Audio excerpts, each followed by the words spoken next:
Now it's Welcome next back time. to this fucking game. We were standing in the broom closet. We are still in the broom closet. Just step into the hallway. The last one did sound final, but I do hope there's more. I know it does sound final. I'm hoping that there's more, and there'd be like some kind of achievement for it. He's waiting for us to come along and move your corpse and replace you with a human being that knows how to play first-person video games. And understands narrative tropes. I got the broom closet ending. It was my favourite. XD. Okay. Ah, second player. It's good to have you. See, you can't do any worse than the person. Oh, it was beautiful. Coming to a staircase, Stanley walked upstairs to his boss's office. Nope. So let me tell you, it is hard to find people that don't know the scam. How Basically, long has it been around? Like 2 years? 2 years maybe? 2.5? 3 years? Well, it's basically like a psychological test if they've never heard of it. It's like, see what this person does. Mm-hmm. I know 2 people that just the first time just went straight to the end. Did everything the narrator said. One of those people, when we told them to play it again, did the exact same thing again. Yeah, that was my the mom. possibility of facing his boss, admitting he had left his post during work hours. He might be fired for that. And in such a competitive economy, why had he taken that risk? All because he believed everyone had vanished. His boss would think he was crazy. And then something occurred to Stanley. Maybe, he thought to himself, maybe I am crazy. All of my co-workers blinking mysteriously out of existence in a single moment for no reason at all. None of it made any logical sense. And as Stanley pondered this, he began to make other strange observations. For example, why couldn't he see his feet when he why did doors close automatically behind him wherever he went? And for that matter, these rooms were starting to look pretty familiar. Were they simply repeating? No, Stanley said to himself, this is all too strange. This can't be real. And at last, he came to the conclusion that had been on the tip of his tongue. He just hadn't found the words for it. I'm dreaming! This is all a dream. This is all a dream. Oh, what a relief Stanley felt to have finally found an answer, an explanation. His co-workers weren't actually gone. He wasn't going to lose his job. He wasn't crazy after all. He thought to himself, I suppose I'll wake up soon. Oh, yep, it is repeating Go itself. back to my boring real-life job pushing buttons. I may as well enjoy this while I'm still lucid. So, he imagined himself flying and began to gently float above the ground. Then he imagined himself soaring through space on a magical starfield, and it too appeared. It was so much fun, and Stanley marveled that he had still not woken up. How was he remaining so lucid? And then perhaps the strangest question of them all entered Stanley's head. One he was amazed he hadn't asked himself sooner. Why is there a voice in my head dictating everything that I'm doing and thinking?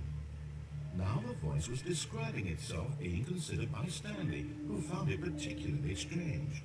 I'm dreaming about a voice describing me, thinking about how it's describing my thoughts. He thought. I only thought it all very odd. I wondered if this voice spoke to all people in their dreams. The truth was that, of course, this was not a dream. How could it be? Was Stanley simply deceiving himself, believing that if he's asleep, he doesn't have to take responsibility for himself? Stanley is as awake right now as he's ever been in his life. Now, hearing the voice speak these words was quite a shock to Stanley. After all, he knew for certain, beyond a doubt, that this was in fact a dream. Did the voice not see him float to make the magical stars just a moment ago? How else would the voice explain all that? Ooh, This the voice. voice was a part of himself too. Surely, if he could just... He would prove it. He would prove that he was in control, that this was a dream. So he closed his eyes gently, and he invited himself to wake up. He felt the cool weight of the blanket on his skin, the press of the mattress on his back, the fresh air of a world outside this one. Let me wake up, he thought to himself. I'm through with this dream. I wish it to be over. Let me go back to my job. Let me continue pushing the buttons. Please, It's all I want. I want my apartment, and my wife, and my job. All I want is my life exactly the way it's always been. My life is normal. I am normal. Everything will be fine. I am okay. That was deep. Yeah, you got the... Oh, wait. Stanley began screaming. Please, someone wake me up. My name is Stanley. I have a boss. I have an office. I am real. Please, just someone tell me I am real. I must be real. I must be. Can anyone hear my voice? And everything went black.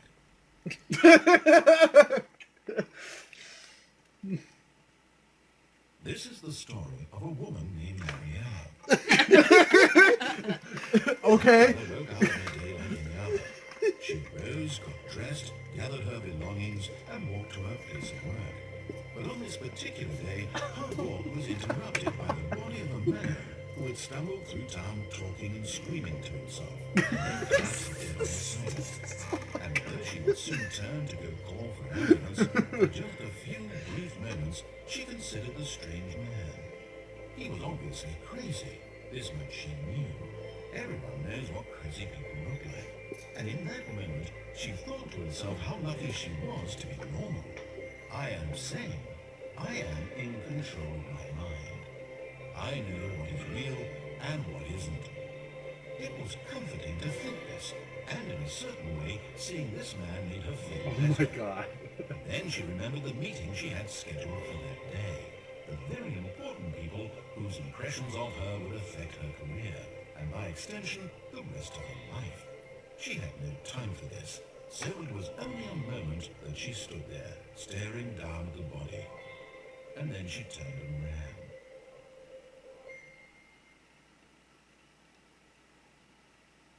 So yeah, this is the Stanley Parable. Wow. We're basically gonna stop here, even though it's all turned blue. But it's totally different. No, don't. You'll trigger something else. Yeah, that's accurate. That's accurate. Basically, it's a what will you and won't you do when given certain Yep. instructions, which is why it's completely ruined if you know that going in, of course. Yeah. Sometime, maybe later, or maybe even down the road if you do end up moving in with us, which would be awesome.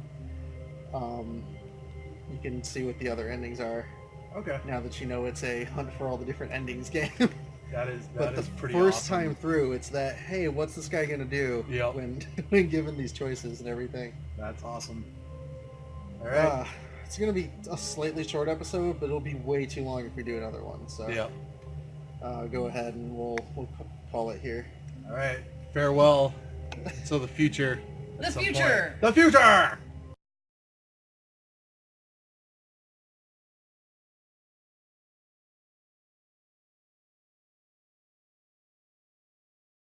And Welcome back to Vanderbilt Plays. The The spinning. future is now. The spinning is now. It's spinning. the future is now. Ah!